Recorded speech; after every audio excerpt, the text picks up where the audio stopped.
This is a word for life. We're back in the series Truth and Unbelief. This is a part 3 of Truth and Unbelief. As you know, I truly believe that the Bible is an instruction book, and anytime we leave this word, I believe that it's always in the synopsis' own language, or the systematic's own language, according to some biblical texts that are pulled out. Now, the Bible doesn't try to prove that God exists. It just proclaims it so. God, He called the end at the beginning. And so, not just the past, present, and the future, but He's an all-knowing God.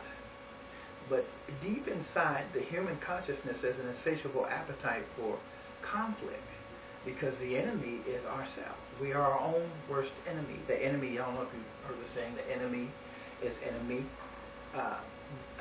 There are things hidden in nature that our consciousness is screaming to make realities out of. But what we have to do is, when we have a hypothesis, we don't want to make that the defining paradigm as it is law, that what we say, that's the reality, and what we say, that's it, and that's how it is, not without the facts. Our best synopsis, as we can get it, it only gives us backdrops, and it only gives us pieces, things that are not well written. It only gives us, landscapes that have not been quite surveyed, they haven't been surveyed or surveyed that well. So there's still some looking and searching and finding these pieces of the puzzle that we have to do. And how can you make an intelligent assessment without the proper data? What I love about this book is that it's infallible. 10 million to 1 has been proven over and over and over again, infallible with no inerrancy. Now, men take this book and they turned it into fairy tale. It talks about those men that are going to do that. But when you take it, when we just talk about rationality, we're talking about reasoning right now. And in fact, we're not taking the Bible out, we're just talking about those things that are reasonable. Your observation should be the explanation. And that's where the presentation should come from. But if your observation of this book, or observation of things that are true, can't be explained by making a presentation of the objects unaware of the evidence or away from the evidence, the truth is now altered when you go away from the evidence or the facts. The truth has been altered now. And the dynamics, they begin to reflect, they're reflected to your consciousness, and there's not reflexive comparative commands now. Now your variables are not giving you a true equation, and your rational thoughts are destroyed. It destroys the triumph of your rationality because you're outside of the optical center.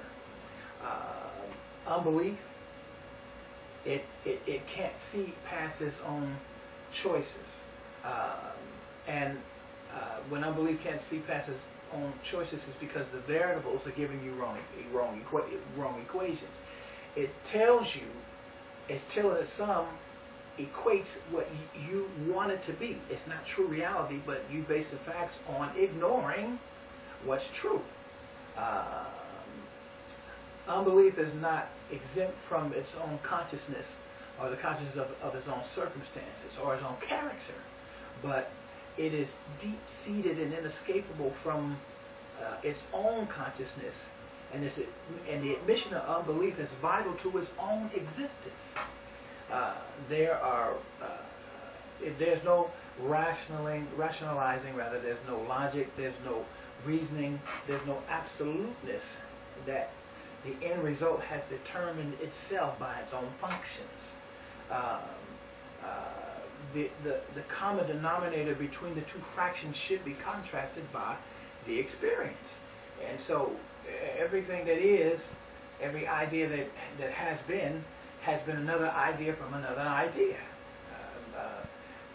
The old saying, great ideas are not concepts that need to be sold, but the solution sells itself. If the data is brought in and the facts and The data is based on true facts. Christians have faith, but if we don't operate within that faith or the parameters of this world, we will find ourselves inside the box. See, faith, as I said before, is the substance of things hoped for, but the evidence of the tangible, reachable substance is not seen. Now, the explanation shouldn't be rendered invalid just because the explanation is brought into question. If there's an explanation by true observation and it's from optical center and the data brought in and the facts are correct, then we got to start looking at it. We got to stop ignoring the facts. When it's all surrounded around, it's just who is God, and when I think about who is God, there are no words that I could use to explain who He is. He's the voice that turned on the light switch to reveal nothing to itself, so that it could glorify Him for who He is. He is incomprehensible. He is ineffable. He is a paradoxical conundrum. He is an enigma. He is ubiquitous in His multifacetedness in the fabric of life. There are absolutely no words that I can explain about this God who is outside of space and time, on the other side of the zero, pervading things into existence. But through faith, we have to believe the evidence, and we have to stop letting our conscience play these tricks on us, creating these matrices, a matrix that has us dreaming and believing something inside something that doesn't exist. And then our consciousness is bringing into calling or bringing to fruition those things that it's only true in an imaginary state. Deal with the facts. Now, this Bible, if you don't believe it, then it doesn't matter. But it doesn't matter whether you believe the law or not. If you rob banks, you're going to go to jail. Whether you believe you're going to go to jail for robbing the bank or not, it doesn't make it not true. If I drink out of the vessel and it's poison and you drink out of it, you will get poisoned whether you think you want or not. The truth is there's poison in the chalice. So we have to understand and believe the facts, but understand that everything that we see in the paraphysical and everything we see in the natural, there are things hidden on the other side. Jesus didn't have to walk through a door, and His omnipresence, His omnipotence, His infiniteness, He is everywhere, all-knowing, all the time. All He had to do is reveal Himself. So when you get the right mindset, the God that you don't believe in will reveal those things to you over time when you spend time with it. Now see, the thing about a lot of non-believers or a lot of scientists is they probably have never read a Bible. And they make their assessment off of something. They go in and they find one thing and they go, there you go, that's what I'm going to prove my point in, this one thing. But there's so many doors, so many portals, there's so many dimensions to the Word of God that we'll live and die and we're never going to see them all. But the one thing we do know for sure, that if we trust in Him and lean not to our own understanding, and we lean and put our trust in this Word every day, that we'll find ourselves in revelational places and we'll have a clear understanding. Great is the mystery of godliness. We can't explain something that just was, that called the end at the beginning. We can't explain how can something just be.